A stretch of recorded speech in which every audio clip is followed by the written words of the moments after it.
जतिन, आप बताइए कि जब आपका रिजल्ट आया तो क्या फीलिंग थी, क्या सोचा था आपने कि इतना रिजल्ट आएगा? जब मेरा रिज़ल्ट आया था ना, तब मेरी नानी की डेथ हुई थी, तो मैं अपने ननियाल में ही था। और उस टाइम पे मेरे जितने भी रिलेटिव्स थे सब वहीं पे ही थे और सब मेरे रिज़ल्ट का वेट कर रहे थे।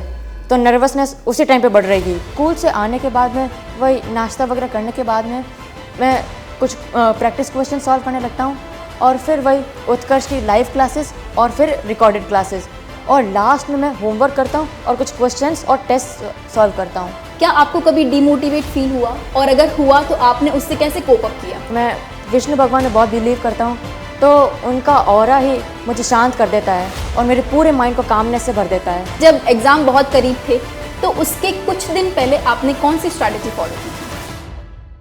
हेलो, नमस्ते, आदाब, सत श्री अकाल। This is Varsha and welcome to Utkarsh classes. So guys, recently आपको पता है कि क्लास 10th का रिजल्ट आउट हो चुका है और अब तक सभी ने अपना रिजल्ट देख लिया है। और जैसा कि हर साल का ट्रेंड चला आ रहा है, उत्कर्ष का रिजल्ट इस बार भी सुपर से ऊपर वाला रहा है। तो उसी रिजल्ट के सिलसिले में आज हम मिलने जा रहे हैं उत्कर्ष के ऐसे ही एक बहुत ही ब्रिलियंट स्टूडेंट से, जिन्होंने अपने इस साल के 10th बोर्ड में स्कोर किया है 99.17। सो मैं वेलकम करना चाहती हूँ हमारे ब्रिलियंट स्टूडेंट जतिन का। हेलो व्यूअर्स, मैं हूँ जतिन सुथार। मैं Varun public senior secondary school में पढ़ता हूँ और मैं उत्कर्ष के आरंभ बैच का पार्ट था। मैंने अभी राजस्थान 10th बोर्ड एग्जामिनेशंस में 99.17% स्कोर किया है और डिस्ट्रिक्ट रैंक सेकंड सिक्योर की है। So very nice Jatin, first of all many congratulations to you and your family. Thank you. So Jatin, आप बताइए कि जब आपका रिजल्ट आया तो क्या फीलिंग थी, क्या सोचा था आपने कि इतना रिजल्ट आएगा? जब मेरा रिज़ल्ट आया था ना, तब मेरी नानी की डेथ हुई थी, तो मैं अपने ननियाल में ही था। और उस टाइम पे मेरे जितने भी रिलेटिव्स थे सब वहीं पे ही थे और सब मेरे रिज़ल्ट का वेट कर रहे थे। तो नर्वसनेस उसी टाइम पे बढ़ रही थी। और फिर जैसे ही मैंने रिज़ल्ट देखा, एक बार तो मैं खुद को रोक नहीं पाया और आंसू बह गए थे। और फिर फटाफट से वो आंसू खुशी में बदल गए और फिर इतनी खुशी हुई कि पूछो ही मत। Very nice. तो घर वालों का फिर रिजल्ट के बाद क्या रिएक्शन था और स्कूल का क्या माहौल था? घर वाले तो इतने ज़्यादा खुश हुए थे कि ज़ोर से बोल के बता रहे थे कि इसने इतना स्कोर किया है। और स्कूल जैसे ही मेरा रिज़ल्ट आया था ना, वैसे ही मेरे स्कूल मैनेजमेंट का कॉल आया था और मुझे हाथों हाथ स्कूल में बुलाया और वहीं पे फेलिसिटेशन और कॉन्वोकेशन सेरेमनी हुई थी। Very nice. तो फाइनली आपने जो थोड़े बहुत सैड मोमेंट्स थे उनको आपने हैप्पी मोमेंट्स में कन्वर्ट कर दिया फैमिली के। Very nice. सो अब बाकी जो स्टूडेंट्स हैं वो ये जानना चाहेंगे आपसे कि आपका डेली रूटीन क्या था स्टडी को लेके? डेली रूटीन, मैं सबसे पहले तो 4 बजे उठता था, क्योंकि मैं सबसे ज़्यादा अच्छे से 4 बजे ही पढ़ पाता हूँ। तो 4 से 6:30 तक तो मैं पढ़ाई करता हूँ और उसके बाद में मैं जाता हूँ स्कूल। और स्कूल से आने के बाद में वही नाश्ता वगैरह करने के बाद में मैं कुछ प्रैक्टिस क्वेश्चन सॉल्व करने लगता हूँ और फिर वही उत्कर्ष की लाइव क्लासेस और फिर रिकॉर्डेड क्लासेस, और लास्ट में मैं होमवर्क करता हूँ और कुछ क्वेश्चंस और टेस्ट सॉल्व करता हूँ। Very nice. तो आपने इस पूरे प्रोसेस में कंसिस्टेंसी मेंटेन की हुई थी? हाँ। Very nice. सो अब हम ये जानना चाहेंगे कि आपने नोट्स मेकिंग कैसे की थी? नोट्स मेकिंग में मैंने पिक्चर्स का यूज़ किया था। मैंने बुक्स के काफ़ी सारी पिक्चर्स का यूज़ किया था और मैंने डायग्राम्स ज़्यादा से ज़्यादा बनाए थे, क्योंकि डायग्राम्स का काफ़ी वेटेज होता है। और नोट्स को मैंने सिंपल रखा था और उन सभी नोट्स में कीवर्ड्स मैंने लिखे थे और उन्हें अंडरलाइन करा था, ताकि जब मैं लास्ट मिनट रिवीजन करूं तब मैं उन्हीं कीवर्ड्स को देख के समझ जाऊं कि टॉपिक क्या कह रहा है। Very nice, very good. So अब आपकी रिवीजन स्ट्रैटेजी क्या थी? मतलब आपने कब कब कैसे कैसे रिवीजन को डिवाइड करके रखा था कि कब रिवीजन करना है, और प्रैक्टिस को कैसे मेंटेन किया था? एक तो चैप्टर कंप्लीट होने के बाद में ही रिवीजन होता है, उससे चैप्टर और स्ट्रांग हो जाता है। और उसके बाद में थोड़े टाइम बाद और रिवीजन करना। 2 बार रिवीजन करने के बाद में बेटर होता है कि आप प्रैक्टिस क्वेश्चन सॉल्व करो। इसलिए मैं भी ज़्यादा से ज़्यादा प्रैक्टिस क्वेश्चन सॉल्व करता था, पासबुक से, एक्सीलेंट डेस्क वर्क्स वगैरह से। Very nice. सो देखो, अब जैसे सबको पता है कि अभी थोड़ा यूजुअली 10th बोर्ड काफ़ी हायर कैटेगरीज में शामिल हो गया है कि बहुत भारी एग्जामिनेशन है ऐसा। तो इस पूरे प्रोसीजर में क्या आपको कभी डिमोटिवेट फील हुआ, और अगर हुआ तो आपने उससे कैसे कोप अप किया? मुझे बहुत जगहों पर डिमोटिवेशन फील होता था। ऐसा लगता था कि जो मैं अचीव करना चाहता हूँ वो अचीव कर पाऊँगा या नहीं, दूसरों का क्या रिएक्शन होगा। पर जब भी मैं डिमोटिवेट फील करता था, मैं अपने टीचर से उनसे बात करता था जो मुझे गाइड कर सके। और मैं विष्णु भगवान में बहुत बिलीव करता हूँ, तो उनका ऑरा ही मुझे शांत कर देता है और मेरे पूरे माइंड को कामनेस से भर देता है। Very nice. तो मेरा भी कहीं ना कहीं मानना है कि बच्चों की लाइफ में अगर बहुत ही छोटी उम्र से अगर वो लोग स्पिरिचुअलिटी को फॉलो करते हैं ना और मेडिटेशन वगैरह करते हैं तो थोड़ा सा कामनेस मेंटेन करने में उनको हेल्प मिलती है। और एग्ज़ाम टाइम पे इतना प्रेशर आता है तो वो ज़्यादा हाइपर नहीं होते हैं। तो this is very nice. So next question है हमारा जतिन से कि उन्होंने अपनी स्कूल को, अपनी सेल्फ स्टडी को और उत्कर्ष क्लासेस को कैसे बैलेंस आउट किया? मेरे दिन की शुरुआत सेल्फ स्टडी से ही होती थी। 4 AM to 6:30 AM self study और उसके बाद में ऑफलाइन स्कूल और फिर घर आने के बाद में मैं ऑनलाइन लेक्चर्स देखता था और लास्ट में प्रैक्टिस क्वेश्चंस और टेस्ट सॉल्व करता था। Very good.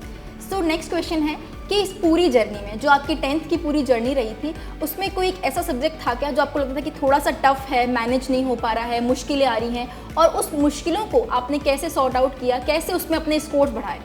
हाँ, मुझे स्टार्टिंग में साइंस और SST थोड़े से डिफ़िकल्ट लगते थे क्योंकि SST में 4 पार्ट्स हैं और साइंस में 3 पार्ट्स हैं।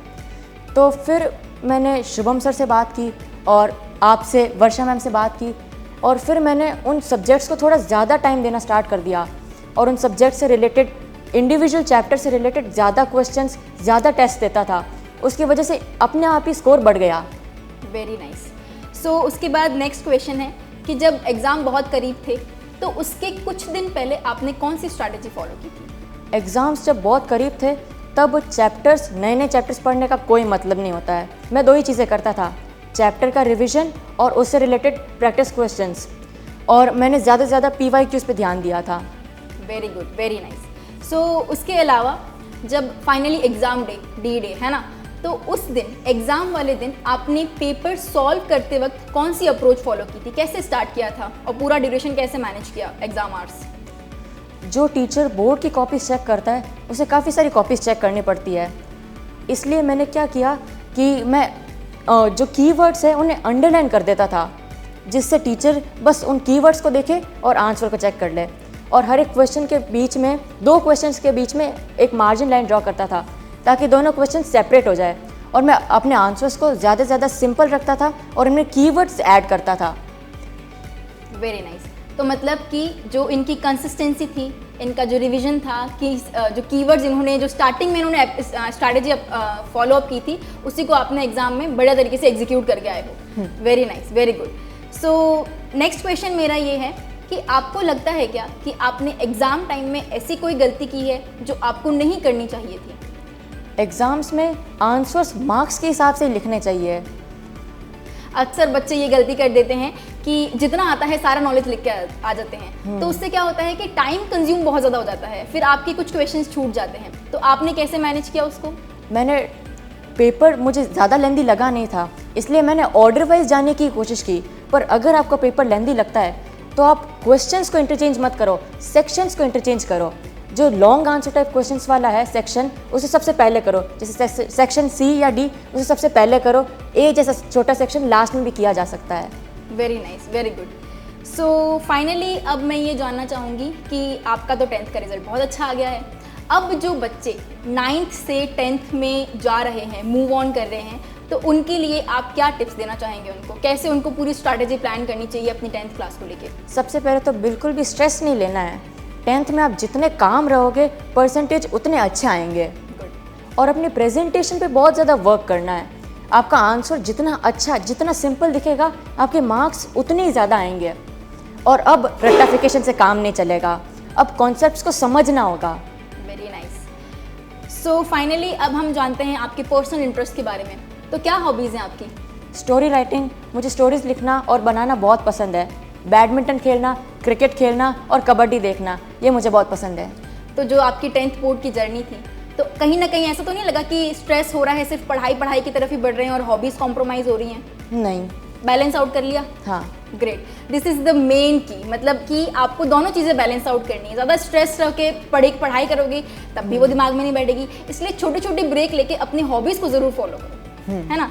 सो उसके अलावा अब हम जानना चाहेंगे कि अब आप 11th में आने वाले हैं, तो आप कौन सी स्ट्रीम चूज़ कर रहे हैं और आपकी फ्यूचर प्लानिंग्स क्या हैं?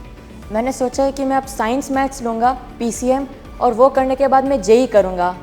Very nice. तो उसके लिए तो आपको बहुत बहुत शुभकामनाएं, all the very best. Thank you. So finally अब हम बढ़ते हैं अपने लास्ट क्वेश्चन की तरफ। जो कि रहेगा एक हल्का सा fun rapid questions round. Okay, so start करते हैं। मैं फटाफट से आपसे क्वेश्चन पूछूंगी, आपको 2 चॉइसेस दूंगी एंड आपको बिना सोचे उसमें से इंस्टेंट जवाब देना है।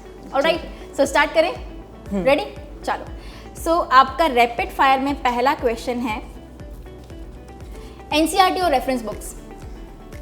एनसीईआरटी। वेट, टाइम नहीं लेना है, फटाफट जवाब देना है। ओके, ठीक है। सो मॉर्निंग स्टडी और night study? Morning. Hard work और smart work? Smart work. Tea और कॉफी? कॉफी। नन। नन। तो फिर क्या पसंद है आपको? Only milk. So finally guys, ये था हमारा जतिन के साथ सेशन। जतिन ने अपनी पूरी 10th की जर्नी आपसे शेयर की है।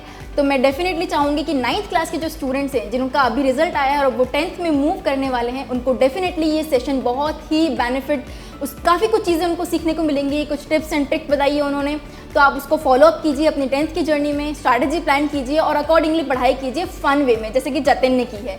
सो नेक्स्ट सेशन में डेफिनेटली जो हमारे नेक्स्ट टॉपर होंगे, अब जो आएंगे, उनके साथ भी हम ऐसा ही पॉडकास्ट करेंगे। So see you till then, take care, bye bye.